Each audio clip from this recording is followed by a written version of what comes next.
Eto na mga kababayan, ang iiyakan ng ilang mga senador. Dahil si Senator Marcoleta ay posible na nga hirangin na pinakabago o ibabalik muli na chairman ng Senate Blue Ribbon Committee. Panigurado talagang iiyak si Soto at si Lacson ho nito dahil yung kanilang pinoprotektahan mga kababayan ay maipapatawag na sa Senate Blue Ribbon Committee. Nako, yari sila mga kabayan. Eto, pakinggan ho natin si General Macanas. Magandang araw mga kaibigan. Bigyan natin ng reaction, opinion itong post ni Ka Emil. Title, lahat maisisiwalat. Yari. Senator Rodante Marcoleta emerges as top pick Wow. to lead the powerful Senate Blue Ribbon. Ayan na nga mga kabayan. Senator Rodante Marcoleta may soon return Ayos. as chairman of the Senate Blue Ribbon Committee according to Senator Alan Peter Cayetano. Yan. Nagsalita na po ang SP Cayetano. Salamat po, SP Cayetano.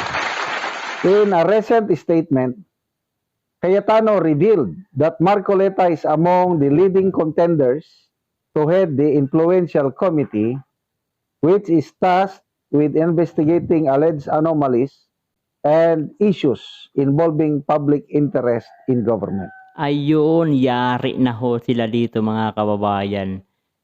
Yung ayaw kasi nilang ipatawag, may papatawag na kapag si Senator Marcoleta ang naging chairman ng Senate Blue Ribbon Committee. Aside from Marcoleta, Pia Cayetano, the Senate President's elder sister, is also being considered Okay, for dalawa the pala sila. position.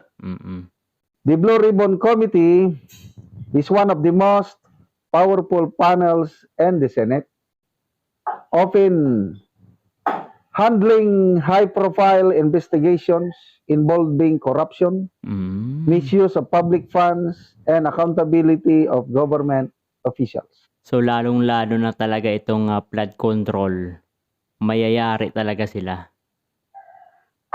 The possible appointment of Marcoleta has already sparked discussions among political observers, with many closely watching who will eventually be chosen to lead the committee in the coming session. Okay, sa 19th Congress, ang alam ko correct me if I'm wrong, sa 19th Congress, ang naging chairman ng Blue Ribbon Committee sa simula ay si Senator Pia Cayetano.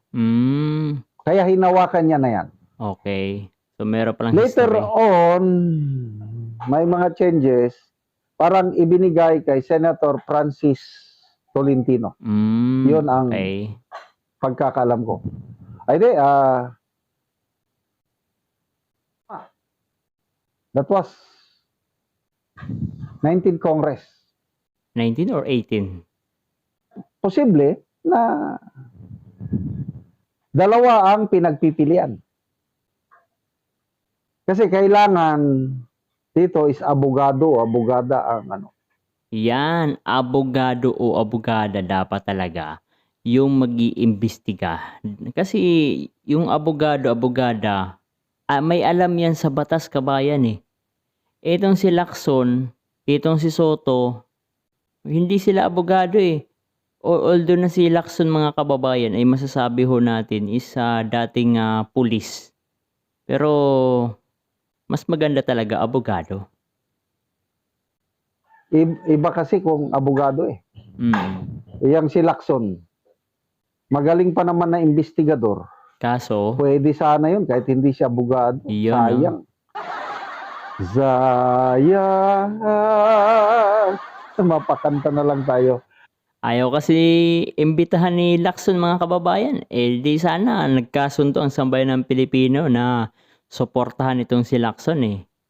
Ilang beses na hong panawagan na imbitahan si Romualdez, si Saldico. Si Saldico pumayag na by Zoom.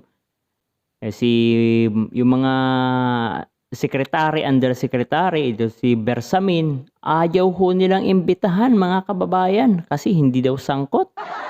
My God. Bakit ka ba nagkaganyan? Yung magaling na investigador, naging manghuhula na lang, sabi nga ni Senator Marcoleta. Kaya, wala na. Wala nang pag-asa ang ating idol, Senator Ping Lacson. Bakit siya nagkaganyan? Baka may maleta. I hope within this week, mapapinalize na ng majority, Senate majority, yung mga chairmanship. Ayos. Ang alam ko, may marami nang hinahawakan si Senator Pia na chairmanship. Kasi nga, di ba, dati siya sa majority. Nung doon pa siya sa kabilang kampo ni Soto. May dalawa na ata, Ways and Means ba yun? Tungkol sa kuryente. Kaya, nung Lunes, may napanood akong hearing ni Senator Pia tungkol sa presyo ng kuryente, Ways and Means ata yan. So marami na siyang hinahawakang manship. Kaya ako, so panigurado nito mga kababayan, si Senator Marcoleta na talaga ito. Na alam naman ho natin talagang from the beginning, naging senador ho si Senator Marcoleta, talagang focus na ho siya sa investigasyon, lalong-lalo na nung siya ay yung naging chairman ng Senate Blue Ribbon Committee. Nako, talagang kaabang-abang yung mga investigasyon na wala lamang dahil nagkaroon ng kodita na pumasok si Soto, naging komedya na yung Senado, wala na. Parang sabi ng taong bayan, wala nang pag-asa. Ngayon, malalaman ho natin kung ano yung magiging sitwasyon, lalong-lalo na sa investigasyon ng flood control na dapat hindi natin hinahayaan na mawala. I am correct. Talagang makukuha ni Senator Marcoleta itong chairmanship. It's just a matter of days. Kaya itong mga members ng Maleta Gang, hindi na yan makatulog-tulog. Yes, Kaya tama. yang si Lacson, nagpupumiglas, gustong-gusto nila talaga na magkudita ulit para hindi matuloy si Marcoleta na mag-chairman. Yung mga senador na napangalanan ng Brave 18, sino-sino ba yun? Basta ang matandaanan ko lang matandaanan ko si Soto eh. Okay, yung sinasabi na pinadalhan ng maleta dito sa may bahagi ng Baclaran, kung hindi ako nagkakamali mga kababayan. 5 maleta na sabi niya, wala, hindi totoo yan. Ayun. Baka hanapin pa sa akin ng misis ko. O di malalaman natin ngayon sa ano. Ito po yung pinakasentro na ngayon ng leadership change. Kasi yung impeachment ni BP Sara, parang aminado na sila na kahit anong gawin nila is talo. Mananalo at mananalo si BP Sara. Yes, mananalo dahil si BP Sara. Siyam lang ang kailangan na boto ng senador para ma-quit siya. Okay. Kasi sa senador pa lamang mga kababayan, no? Kahit mawala man itong mga, kumbaga, ayaw ang bumoto, yes to convict man itong ilang mga senador, pero solid ho yung siyam na boto na susuporta ka Vice President Inday Sara Duterte. Pero itong chairmanship ng Senate Blue Ribbon Committee, ito talaga yung tinatarget ho nila. Kaya parang gusto nila, magplano sila ng kodita nang sa ganun ay hindi ho mapatawag itong mga pinoprotektahan nilang mga tao. Yan ang katotohanan. Kaya kung meron mang magandang may dudulot sa taong bayan itong pamumuno ngayon ng Brave 13, itong may pagpapatuloy ang flood control investigation para once and for all, may siwalat ng katotohanan at masampahan na ng kaso yung dapat masampahan. Tama. Pero mo, Senator Jinggoy, sinampan nang dahil lang sa hindi nila nakumbinsi na umalis sa Brave 13 para sumama doon sa kabilang kampo. So, pananakot pala yan nila. Sinampan kagad ng kaso sa ombudsman. Slander, graft. But anyway, ano pa lang yun? I-evaluate pa ng ombudsman. Hindi pa yun Final. tingin ng karamihan is pananakot lang yun. Yes, But, totoo. to me, hindi na nila kayang takutin yung 3 senador. Paano pa nila tatakutin yan? May mga kaso na ho yung senador, kabayan, no? Matagal na ho silang takot. Paano pa tatakutin ito? Jinggoy, Escudero, Villanueva, mga veterano na yan. To me, may paninindigan yung 3 na yan. Kaya, salamat sa answered prayers natin na hindi nagkaroon ng kudita nung Lunes. Okay. But then, let's continue to pray for this Brave 13 dahil continuing crime daw yan. Yan. Leadership kudita sa Senado, sabi ni Ping Lacson.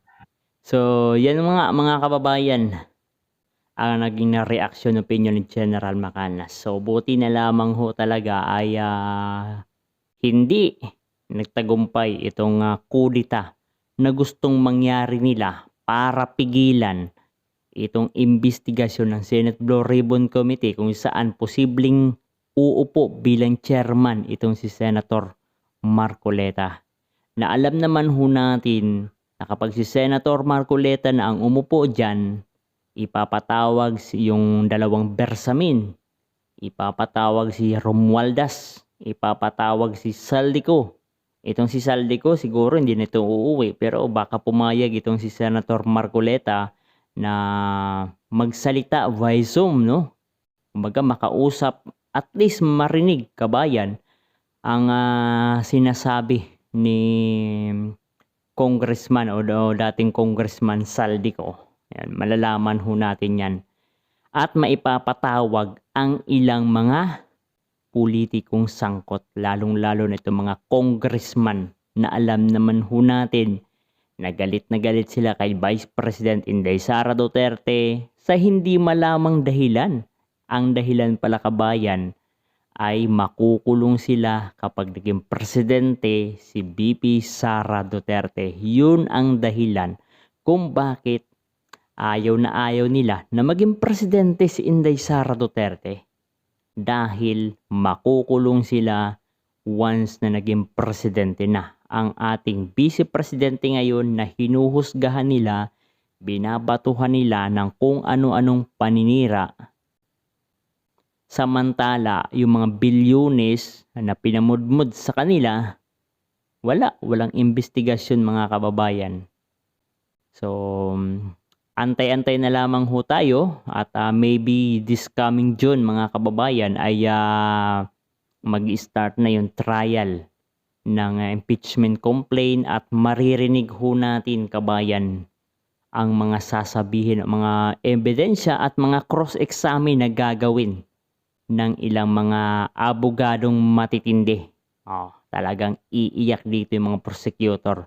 Dahil ngayon, ang mga prosecutor ay naghahanap na ho sila ng private lawyer na, kumbaga, dadagdag ho sa kanilang mga defense. Kasi ito, mga prosecutor, mga kababayan, yung iba dito hindi naman abogado.